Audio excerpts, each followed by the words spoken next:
So today is December 17th, 2001, and we are so happy to have Bob Olsen here to talk to us about ice palaces. In the next couple months, we're going to be studying ice palaces and building them in Minecraft.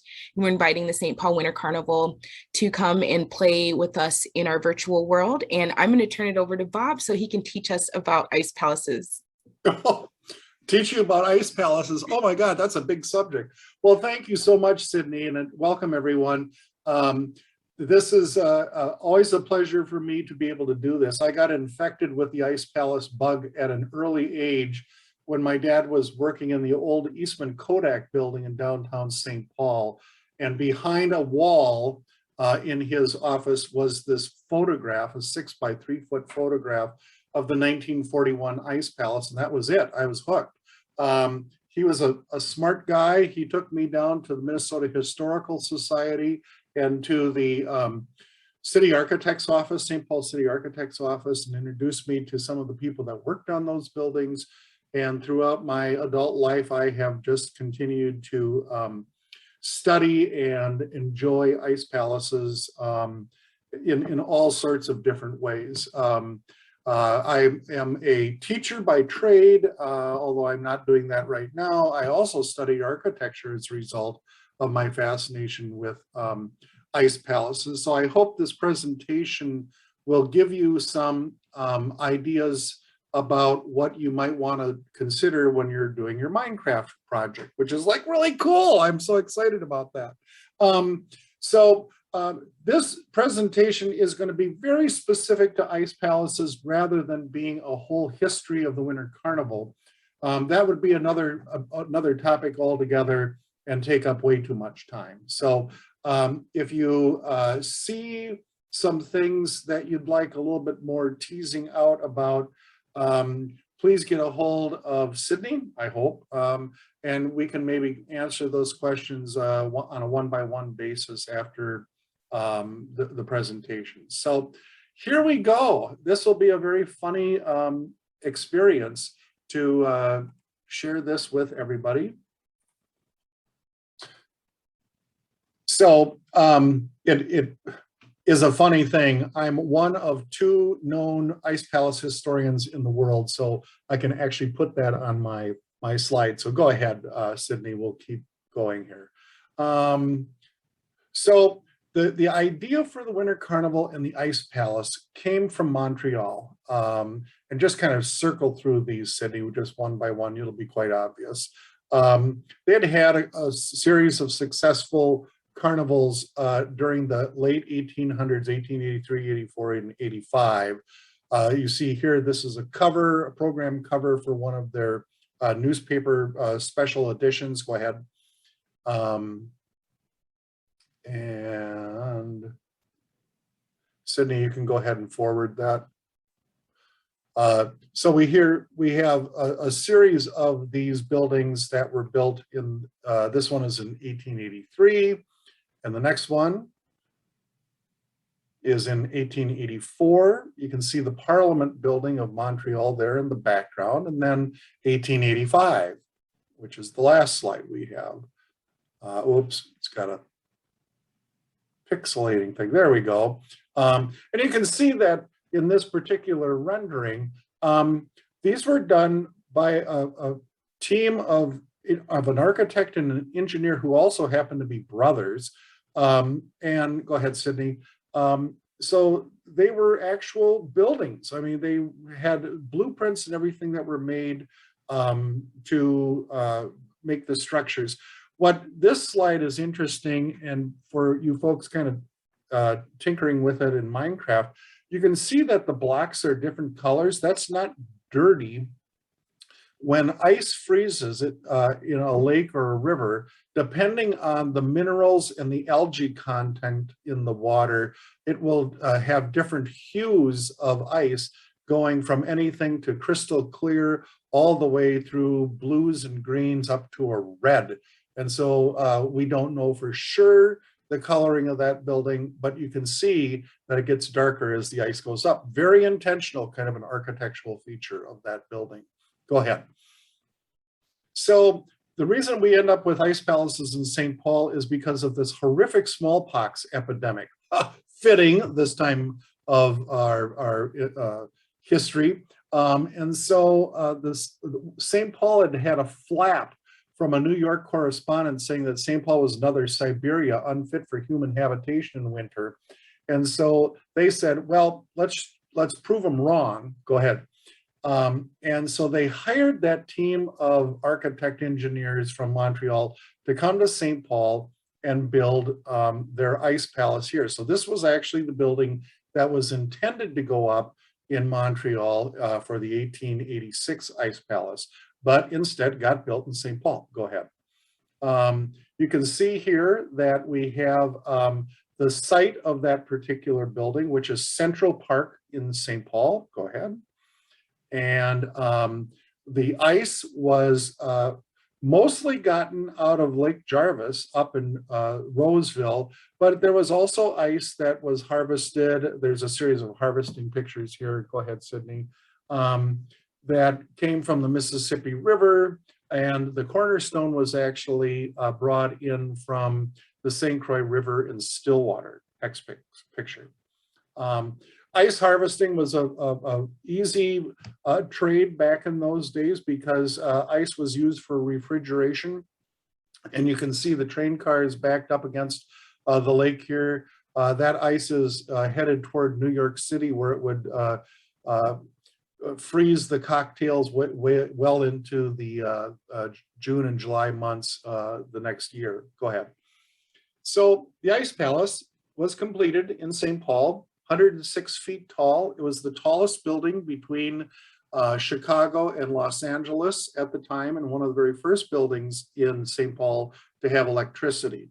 So we're looking at the south side of the building here. Go ahead. You can see that it's kind of based on a Roman arch, vertical and horizontal, or east, west, north, south kind of configuration. In that Carnival Park, you saw the park earlier, they had all of these various activities. You can see the curling rinks in the background, or in the foreground here.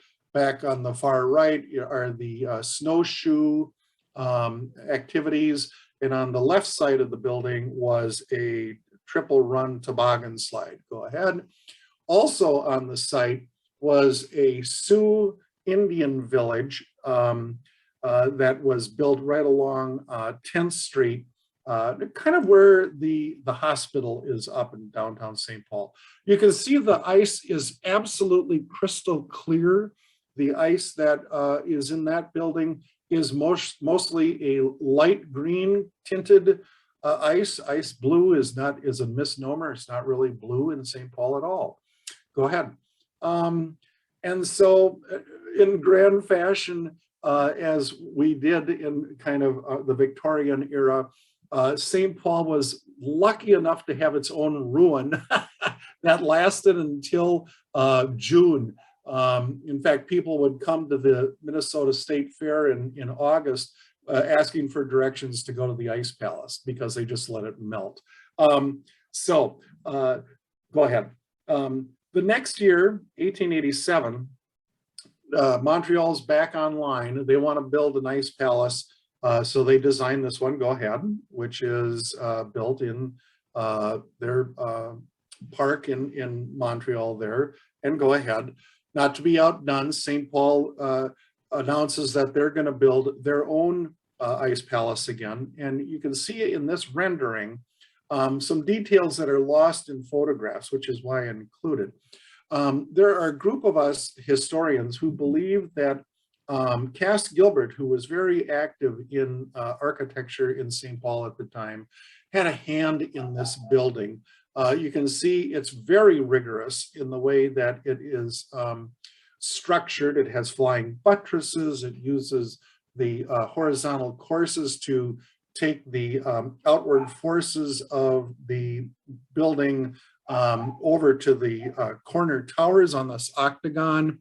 The holes and the fenestrations that you see in the main tower are actually there to relieve heat buildup that occurs within the building. Because as I said previously, it was one of the first buildings to have electricity, and those light bulbs created a lot of heat. Go ahead. So then when we look at the photographs of the building, you kind of get a sense of the enormity. It was 137 feet tall at the top of that tower. You can see the marchers that walked up to or marched up to the Winter Carnival with the famous bouncing girl in the foreground here. Go ahead. But the architecture of this structure is unbelievable. That 35-foot arch is made again of nothing but ice. There is no steel or wood or anything holding it up. Kind of a funny picture. That's not a horse pulling that sleigh, that is a moose. And Borealis up on the top there, that photograph is showing the king of the carnival, the Ice King, was called King Borealis. His cohort in winterdom was the Queen Aurora, and it says, "Welcome Borealis," meaning St. Paul was welcoming the ice and snow of the carnival. So go ahead. We're going to take a tour of this building. We're going to go in the front door. Of course, you always have to have a couple of polar bears kind of greeting people. Go ahead. We go inside the building. That statue in the center of, and this is a stereo optic, so there are two pictures, it's not two arches, is the Hook'em Cow contribution to the Winter Carnival Ice Palace, which is this big steer or cow on top of the pedestal. Go ahead. You can notice that in this photograph, the detail on the arch were on the east side of the building, looking straight through to the west. I'm sorry, I beg your pardon. We're looking on the north side of the building toward the south, and keep going.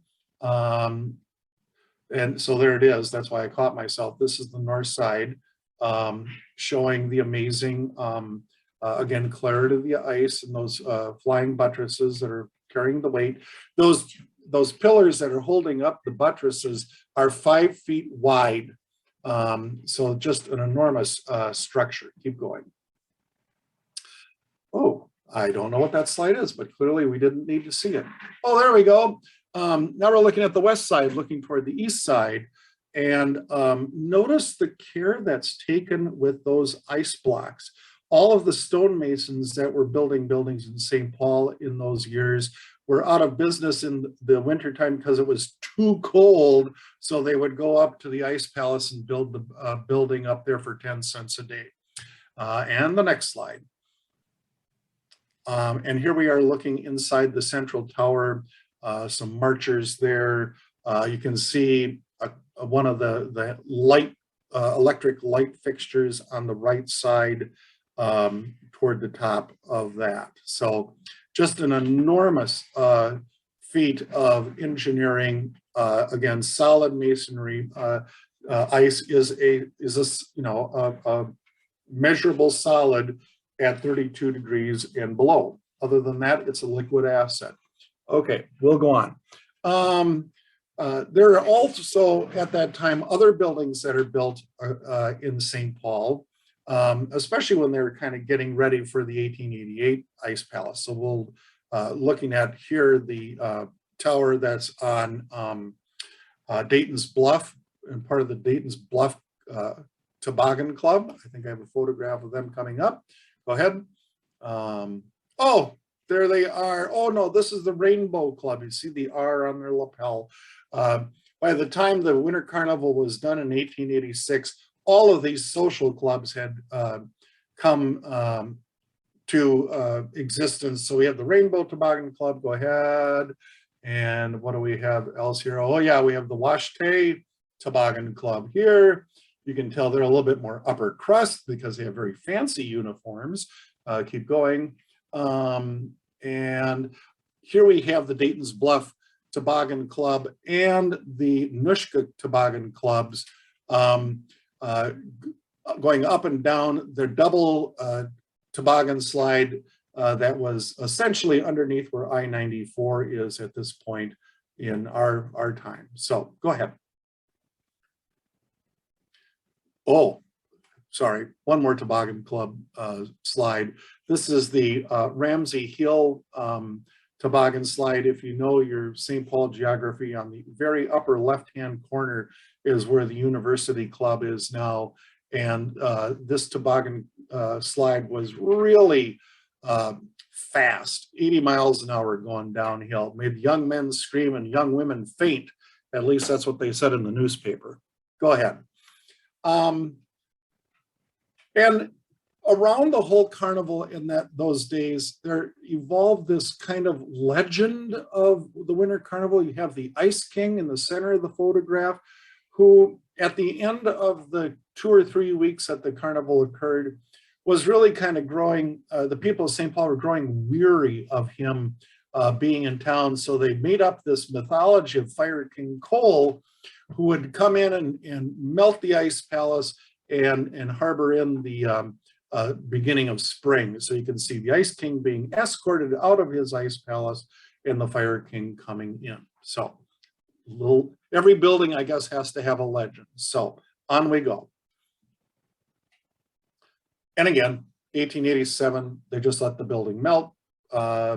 Newspaper articles talked about people going up to the ice palace again to watch the building crumble. I mean, there's not television. What else are you going to do? Go ahead. The 1888 Ice Palace, again, gets to be kind of a challenge from Montreal. They say, we're going to build this building, and St. Paul says, oh, okay, then we'll build this building. Go ahead. And they advertise it with color. This is like an amazing thing in St. Paul, that the newspapers would print anything in color. This only happened in New York. And you can see the 1888 Ice Palace featured in the background. So go ahead, Sydney. It's kind of Disneyland, honest to gosh. We go in the front door, keep going, and you are in Central Park. This is the largest structure up until that time, up until our time, up until the 20th century, ever built out of solid ice. It's a 55,000 blocks of ice, 141 feet tall. The figurines that are in the walls of the building depict the main themes of the carnival, which is the polar bear at the top, snowshoe, tobogganing, curling, and ice skating. Go ahead. At the back of the Ice Palace, there was a maze, like as in a labyrinth. And you can see that here, and you can also notice the toboggan slide on the right side. Go ahead. And this particular labyrinth was the basis of the F. Scott Fitzgerald short story, The Ice Palace, which everybody in St. Paul should read at some point in their life, because it really kind of captures the whole notion of what it means to be a northern city. So go ahead. Rare photograph of the inside of the 1888 tower, showing the way that they lit that up with electric lights. It employed 2 people that did nothing full-time but changed light bulbs, because they were pretty unsophisticated fixtures at that time. That structure is not holding up the building at all. It is just used to hold the lights. So go ahead. A close-up, kind of fun just to see the Winter Carnival parade of that time, but a close-up of showing how the building is actually built. You're starting to see some degradation in the building based on the south side of the building, and so the sunlight has been beating on this probably for several weeks now, and you can see that, you know, some of it has turned from being crystal clear to kind of a milky white. That's a pretty typical thing that happens with the Ice Palace buildings. And you can see that the blocks aren't uniformly the same thickness. It kind of depends on where it was harvested. So go ahead. And I mentioned before this kind of dethroning or the ushering out of the Ice King by the Fire King. Here we see a photograph of that, I'm sorry, a rendering of that particular event. And I always kind of was puzzled by all the coloring on it as a kid, wondering what it was. Well, I finally ran into a gentleman.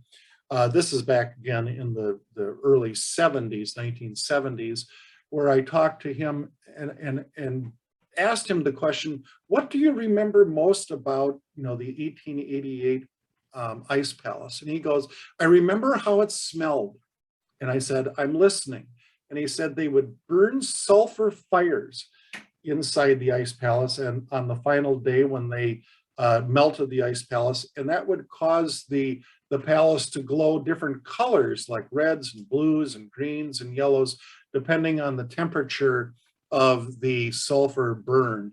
And of course, that would give off quite an odor, and it's exactly what the gentleman had remembered. So in photograph, go ahead, we can see what that looked like here, where you had 100,000 people with Roman candles shooting it at the Ice Palace to usher out King Borealis and bring in the beginning of spring. So go ahead, Sydney. We're skipping ahead several decades here now because we have world wars, we have depressions. In 1917, Louis Hill builds a very small building out on the Midland Hills, the Town and Country Club golf course, just to kind of keep the tradition alive and forward. Go ahead. We go into a series, whoa, that is completely out of order, my apology. A series of buildings in the 30s and 40s.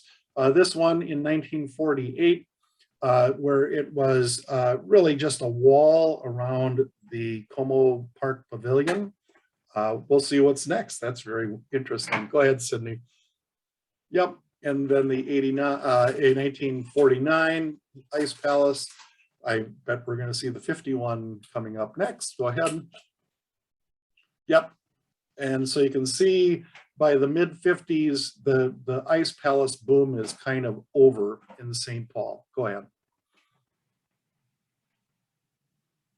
1975, I convinced the Winter Carnival that there was no better thing that they should do than to start the Ice Palace tradition over again. And so for a senior art project as a music major at St. Olaf College, I designed this particular Ice Palace on Harriet Island. It was a whopping 110 ice blocks or something like that. Not many ice blocks. It had 7 electric lights in it. Whoa, really cool. Okay, go ahead. There we go. But it kind of rekindled the Ice Palace building glory in St. Paul. So we have the 1976 Ice Palace here, which was in downtown St. Paul. Go ahead. The 1986 Winter Carnival Ice Palace, which was the centennial of the Winter Carnival, and was the first building to use prefabrication in its construction. That tower that has the American flag on it was actually built on the ground and then hoisted into space and put on top of the other tower. Go ahead. And at night, you can see that we are now able to see the colored electric lights because we have color photography. Woohoo! Go ahead. The 1988 Ice Palace and Skating Rink on Harriet Island. Go ahead. The 1992 Ice Palace in downtown, or again on Harriet Island. A very interesting structural system there where those walls that you see that go from the base and go up toward the central tower are actually carrying the load of that central tower to the ground. Otherwise, it would have collapsed under its own weight. Onward. Ice Palace that was built by that same architect in Stillwater in about 1993, 94. Go ahead. And the last palace that was built, I'm sorry, one of the last buildings that was built in St. Paul in 2003, down by the XL Energy Center for one of the NHL hockey games that occurred there. Go ahead. See what else is here since we got out of, oh, my acknowledgement page. Yes, we do want to acknowledge the people that we have borrowed photographs from: the Historical Society, St. Paul City Architect's Office, Ramsey County Historical Society, the Carnival itself, and these other folks as well. I hope this will generate some questions from people, and that you would be willing to share those questions with either Sydney or myself. I will give you my personal email, which is not hard to remember: icepalacebob@gmail.com. And if you have some burning desires to know some trivia about the Winter Carnival or Ice Palace construction, shoot it at me and I'll be happy to answer as best I can. On to you, Sydney. Well, Bob, I am so excited and grateful that you gave this presentation. I was born in 1981, so I actually saw the 86 on to the 90s. And so this was a blast from the past. And I lived in California for 13 years, and I would always brag about our ice castles and how we grew up, or ice palaces, excuse me. And it's very interesting trying to explain the Winter Carnival to people who don't live in Minnesota. So I think this is an extraordinary moment for people to learn about our culture and our history here. And we just want to thank you. And do you have any, before the questions come in, do you have any advice to our Minecraft builders about what they should possibly think about as they're constructing and building their ice palaces in our virtual world? Sure. There's a couple of suggestions that I can make. First of all, an obvious, but one that people don't often think about is you don't need to build an ice palace block by block, but that certainly works best for Minecraft, where you do have a modular system. There have been other structures that have been tried with like poured ice and poured water. I don't think the results are quite as satisfying as a structural unit kind of a building, but that's certainly something people can play with.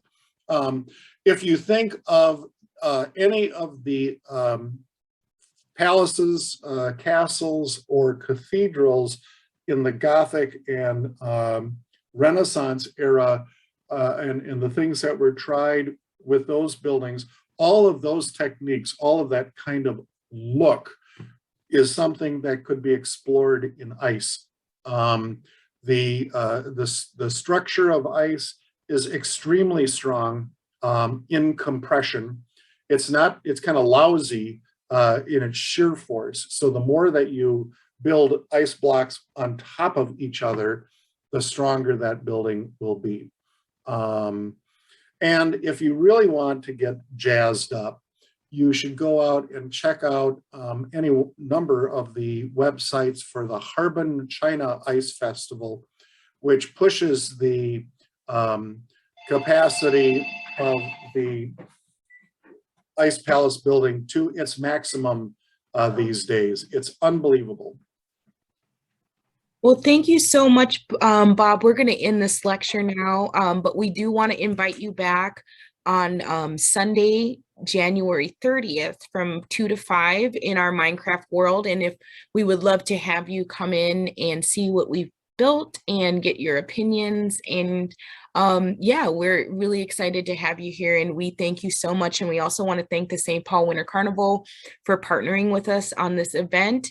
And it has been an honor to know and meet you. And it's also an honor to know your son, Tyler Olsen, who is our executive director at the Victoria. So it's very serendipitous that his father is a world-class expert on this subject. Yeah, whatever. Thank you so much for having me. All right, I'm going to end this meeting. Thank you so much, and thank you for everyone who came to this lecture today.